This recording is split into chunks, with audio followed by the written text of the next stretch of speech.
بسم اللہ الرحمن الرحیم۔ السلام علیکم۔ آج ہم آپ کو حضرت میاں میر رحمۃ اللہ علیہ کے بارے میں کچھ بتاتے ہیں۔ شہنشاہ جہانگیر نے دنیا چھوڑی اور تخت شاہی خالی ہوا تو تقدیر نے شہزادہ خرم یعنی شاہ جہان کا ہاتھ پکڑا اور تخت ہندوستان کا مالک و مختار بنا دیا۔ شاہی محل اداسیوں کی دھند میں نقاشی کی بے مثال نمونے دکھانے کی ناکام کوشش کر رہا تھا۔ پہرے دار سر جھکائے خاموشی کی تصویر بنے کھڑے تھے۔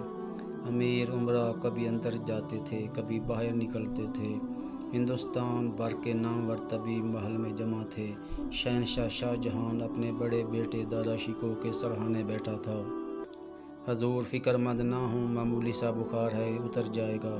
آپ کی سلطنت میں ابو علی سینا کے معیار کے طبیب موجود ہیں۔ شہزادے حضور زیادہ دن بستر علالت پر نہیں رہیں گے۔ بادشاہ کے چہرے پر اطمینان کی لہریں ابھریں۔ اس نے ایک نظر شہزادے کی طرف دیکھا اور طبیبوں کو رخصت کر دیا۔ تخلیہ ہوتے ہی ملکہ ممتاز محل دیوان خانے میں تشریف لائی۔ یہ خبر اس کے لیے بھی اطمینان کا باعث تھی کہ شہزادے کو کوئی ایسی بیماری نہیں جس کا علاج نہ ہو۔ خدام اور کنیزیں شہزادے کے ارد گرد موجود تھے۔ شہزادہ آنکھیں بند کیے بستر پر دراز تھا۔ طبیبوں کا خیال تھا معمولی سا بخار ہے، تجویز کردہ نسخے بھی برابر استعمال ہو رہے تھے، لیکن شہزادے کی حالت روز بروز بگڑتی جا رہی تھی۔ اب شاہی طبیبوں کے فکر مند ہونے کی باری تھی۔ نسخے بار بار تبدیل ہوتے رہے لیکن مرض میں افاقہ نہ ہوا۔ شہزادہ اس قدر کمزور ہو گیا کہ بستر پر اٹھ کر بیٹھ بھی نہیں سکتا تھا۔ رات کسی بھیانک بلا کی طرح محل میں اتری تھی۔ شمعدان، جاڑ، فانوس روشن تھے، لیکن دل میں اندھیرا ہو تو آنکھوں کی روشنی کم ہو ہی جاتی ہے۔ روشنی کے باوجود اندھیرے سائے دوڑتے پھر رہے تھے۔ شہزادے کی زندگی کا چراغ تھر تھرا رہا تھا۔ طبیبوں کے ہاتھ نبض ٹٹول رہے تھے، اتاب شاہی سے ان کے ہاتھ کانپ رہے تھے۔ اگر شہزادے کو کچھ ہو گیا تو ہم اتاب شاہی سے بچ نہیں سکیں گے۔ موت اور زندگی اللہ کے ہاتھ میں ہے، لیکن بادشاہ یہ کب سوچے گا؟ یہ سوچتے ہی طبیبوں کے لیے ضروری ہو گیا کہ اپنی بے بسی کا اظہار کر دیں۔ حضور عالی مرتبت شاہی طبیبوں نے پوری طرح حق نمک ادا کیا، لیکن ان کی کوششیں رائیگاں گئیں۔ تو کیا ہم یہ سمجھ لیں کہ شہزادے کے مرض کا علاج تمہارے پاس نہیں؟ جان و مال کی امان طلب کرتے ہوئے ہم عرض کرتے ہیں کہ شہزادہ معظم کو اگر کوئی ظاہری بیماری ہوتی تو اس کا علاج ضرور ہماری دسترس میں ہوتا۔ ہم پوچھنا چاہتے ہیں کہ اگر شہزادے کو کوئی مرض لاحق نہیں تو اس کی حالت روز بروز بگڑتی کیوں جا رہی ہے؟ شہزادے پر یا تو کوئی عصب ہے یا اسے کسی کی نظر لگی ہے۔ اسے کسی کی دعا ہی صحت یاب کر سکتی ہے۔ اب مسجدوں میں دعاؤں کے الفاظ گونجنے لگے، صدقات خیرات کے لیے خزانے کے منہ کھل گئے، لنگر خانوں میں دیگیں چڑھ گئیں، محتاج و مفلس جولیاں پھیلا پھیلا کر دعائیں مانگنے لگے۔ کل تک وہ بھیک مانگتے تھے، آج بادشاہ ان سے اپنے بیٹے کی صحت کی بھیک مانگ رہا تھا۔ حضور مجھے یقین ہو گیا ہے کہ شہزادہ معظم ضرور صحت یاب ہوں گے، ایک مصاحب نے عرض کیا۔ ایک دکھیا باپ کی تسلی کے لیے تم یہی تو کہہ سکتے ہو۔ حضور عالی مقام یہ تسلی کے دو بول نہیں، پھر ہم کیسے مان لیں کہ تم جو کہہ رہے ہو اس میں صداقت ہے؟ میری ملاقات ایک مرد فقیر سے ہوئی ہے، مصاحب نے عرض کیا۔ اس مرد فقیر کی زبان میں اللہ نے ایسی تاثیر دی ہے کہ جو کہتا ہے وہ پورا ہوتا ہے۔ مجھے یقین ہے اس کی دعا سے شہزادہ علی کو ضرور صحت مل جائے گی۔ کہاں ہے وہ فقیر؟ کہاں ملے ہو تم اس سے؟ ہم خود اس سے جا کر ملیں گے، ہم اپنی سلطنت اسے بخش دیں گے، ہمارا بیٹا ہمیں مل جائے۔ بادشاہ زارو قطار رو رہا تھا۔ وہ فقیر لاہور میں رہتا ہے، آپ کو لاہور جانا ہوگا۔ ہم شاہی کرندوں کو اس فقیر کے پاس بھیجیں گے، وہ اسے آنکھ پر بٹھا کر یہاں لائیں گے۔ آپ وقت ضائع نہ کریں، وہ فقیر آپ کے بلانے پر شاید یہاں نہ آئے، آپ شہزادے کو لاہور لے جائیں۔ ہمیں کوئی اعتراض نہ ہوتا اگر دارا شکوہ کی صحت اسے طویل سفر کی اجازت دیتی۔ دارا شکوہ کی صحت واقعی ایسی نہیں تھی کہ وہ لاہور تک کا سفر طے کرتا۔ شہنشاہ ہند نے برق رفتار شاہ سوار لاہور کی طرف دوڑا دیے۔ ان شاہ سواروں نے لاہور پہنچ کر دم لیا اور فقیر خدا مست کی خانقاہ تک پہنچ گئے۔ شاہی کرندے آپ سے ملاقات کے متمنی ہیں۔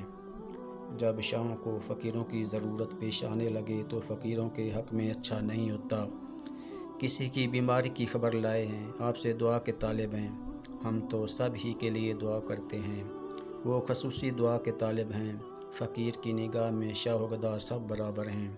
اس فقیر نے اپنے خادم کے ذریعے کہلا بھیجا کہ وہ شاہی کرندوں سے نہیں مل سکتا، جہاں تک دعا کا سوال ہے وہ دعا کرتا رہے گا۔ خادم نے یہی بات شاہی سپاہیوں سے جا کر کہہ دی۔ اتنا سن کر سپاہیوں کے چہرے اتر گئے۔ وہ اتنا طویل سفر طے کر کے آئے تھے، خالی ہاتھ جانے کو تیار نہیں تھے۔ انہوں نے فقیر کے خادم کے پاؤں پکڑ لیے۔ خادم نے ایک مرتبہ پھر سفارش کی اور بالآخر فقیر نے ان سپاہیوں کو طلب کر لیا۔ تمہارے بادشاہ کو مجھ سے کیا کام پڑ گیا؟ شہزادہ دارا شکوہ بیمار ہیں، کوئی دوا کارگر نہیں ہوتی۔ بیماری کا علاج دواؤں سے ہوتا ہے۔ اپنے بادشاہ سے کہو کسی طبیب کو تلاش کرے۔ میں طبیب نہیں ہوں۔ آپ تو طبیبوں کے طبیب ہیں، آپ کی دعا میں اثر ہے۔ نہیں بھائی، میں تو اللہ کا ایک عام سا بندہ ہوں۔ آپ کیا ہیں یہ تو ہم جانتے ہیں، آپ بس ایک نظر شہزادہ دارا شکوہ کو دیکھ لیں۔ کہاں ہے شہزادہ؟ اس کی حالت ایسی نہیں تھی کہ ہم اسے آپ کے پاس لاتے، آپ خود چل کر دیکھ لیں۔ اگر تم سمجھتے ہو کہ ہمارا دیکھ لینا شہزادے کی صحت کے لیے مفید ہوگا تو تم پر لازم ہے کہ شہزادے کو میرے پاس ہر صورت لاؤ۔ فقیر کی آواز میں اس قدر جلال تھا کہ سپاہی سر سے پاؤں تک کانپنے لگے۔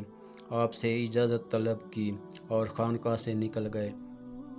شاہی کرندے دہلی پہنچے تو ایک مرتبہ پھر دارا شکوہ کی صحت کے سوال پر بحث ہونے لگی۔ تمام حکیموں وغیرہ نے مشورہ دیا کہ لاہور کا سفر بہت طویل ہے، شہزادے کو وہاں نہ بھیجا جائے۔ عمرا اور مصاحبین سب کا یہی خیال تھا کہ اگر شہزادے کو لاہور لے جایا گیا تو یہ اس کی جان سے کھیلنے کے مترادف ہوگا۔ البتہ ایک مصاحب ہمت کر کے اپنی جگہ کھڑا ہوا۔ اس نے کہا، اس درویش نے اگر کہا ہے کہ شہزادے کو لاہور آنا ہوگا تو ہمیں فکر مند نہیں ہونا چاہیے۔ اس درویش کی دعاؤں سے شہزادہ سفر کے مصائب سے محفوظ رہے گا۔ شہنشاہ اور ملکہ ممتاز محل نے مصائب کی اس رائے کو غور سے سنا اور پھر حکم جاری کیا کہ فوری طور پر سفر کی تیاری کی جائے۔ شہزادہ دارا شکوہ ہڈیوں کا ڈھانچہ بن چکا تھا۔ اسے ایک پلنگ پر لٹا دیا گیا اور اس احتیاط کے ساتھ لے جایا جا رہا تھا جیسے کوئی چراغ کو ہوا سے بچاتا ہے۔ لگتا تھا کہ درویش کی دعا نے ہوا کو ہی چراغ کی حفاظت مامور کر دیا ہے۔ کسی کو امید نہیں تھی، لیکن یہ ہڈیوں کا ڈھانچہ آخرکار لاہور پہنچ گیا۔ ہندوستان کا فرمانروا، روب و جلال کا پیکر ایک عام انسان کی طرح درویش کی بارگاہ میں حاضر ہوا۔ درویش کو بھی ان کی یہ ادا بہت پسند آئی اور اٹھ کر مصافحہ کیا۔ عادل بادشاہ کا فرض یہ ہے کہ وہ رعایا کے حالات سے آگاہ رہے، اپنی سلطنت کو ہر طرح کے دشمنوں سے بچائے اور سرحدوں کی نگرانی رکھے، اپنی تمام کوششوں رعایا کی بھلائی اور ملک کو آباد کرنے میں لگا دے۔ جیسا آپ نے فرمایا ویسا ہی ہوگا، بادشاہ نے عاجزی سے کہا۔ یہ ہے شہزادہ دارا شکوہ۔ فقیر نے دارا شکوہ کے پلنگ کی طرف اشارہ کرتے ہوئے کہا، حضور یہی میرا بیٹا ہے، حکیموں اور طبیبوں نے اسے لا علاج کر دیا ہے، آپ کی توجہ کا خواہاں ہیں۔ میں تو طبیب نہیں ہوں، میں حضور سے حسن ظن رکھتا ہوں۔ اچھا بھائی، حسن ظن رکھتے ہو تو ہمیں کچھ نہ کچھ کرنا پڑے گا۔ درویش اپنی جگہ سے اٹھا اور شہزادے کے پلنگ کے قریب پہنچ گیا۔ آخر تم آ ہی گئے، ہمیں تمہارا ہی انتظار تھا۔ حضرت، میری ناتوانی کا عالم یہ ہے کہ میں آپ کے استقبال کے لیے اٹھ بھی نہیں سکتا۔ شہزادے ہمت تو کرو۔ ہمت کرنے کی بھی طاقت نہیں۔ چلو ہم سہارا دیتے ہیں، اب اٹھ کر بیٹھ جاؤ۔ اس درویش نے ہلکا سا سہارا دیا اور یہ حیرت ناک معجزہ ظہور میں آیا کہ شہزادہ جو کروٹ بھی نہیں بدل سکتا تھا آسانی سے اٹھ کر بیٹھ گیا۔ فقیر نے اپنے استعمال کے پیالے میں پانی منگوایا اور شہزادے کو حکم دیا وہ یہ پانی پی لے۔ پانی کیا تھا؟ آب حیات تھا، شہزادے کی رگوں میں خون کی طرح دوڑ گیا۔ شاہ جہاں نے درویش کی خانگاہ میں 1 ہفتے تک قیام کیا۔ اس دوران میں فرمانروا ہند فقیر خدا مست کا مہمان رہا۔ کہیں سے نظر میں آیا ہوا کھانا بادشاہ کے سامنے رکھ دیا جاتا تو وہ ذوق شوق سے کھاتا۔ حاضر کتبہ دارا شیکو کے علاج سے عاجز آ گئے تھے، لیکن درویش نے پانی کا پیالہ کیا پلایا کہ صرف 1 ہفتے میں شہزادہ اس طرح صحت یاب ہو گیا جیسے کبھی بیمار ہوا ہی نہیں تھا۔ جب 1 ہفتہ ہو گیا اور شہزادہ صحت یاب ہو گیا تو شاہ جہاں نے اس درویش کے قدموں میں سیم و زر کے انبار لگانے کی ٹھان لی، لیکن درویش کو دولت دنیا سے کیا واسطہ؟ اس نے وہ جواب دیا جو بادشاہ کے لیے حیران کن تھا، یہ انعام میرے لیے بہت ہوگا کہ آپ مجھے تنہا چھوڑ دیں۔ مغل بادشاہ نے ایک عام سے انسان کی یہ بے نیازی دیکھی اور درویش سے اجازت لے کر دہلی کی طرف عازم سفر ہو گیا۔ یہ درویش کوئی اور نہیں، حضرت میاں میر لاہوری تھے، جنہوں نے نہ صرف دارا شیکو کے لا علاج بیماری کا علاج کیا بلکہ اپنے مٹی کے پیالے سے چند گھونٹ پانی پلا کر اسے معرفت کا وہ سبق پڑھایا کہ اس نے زندگی بھر بادشاہی میں فقیری کی۔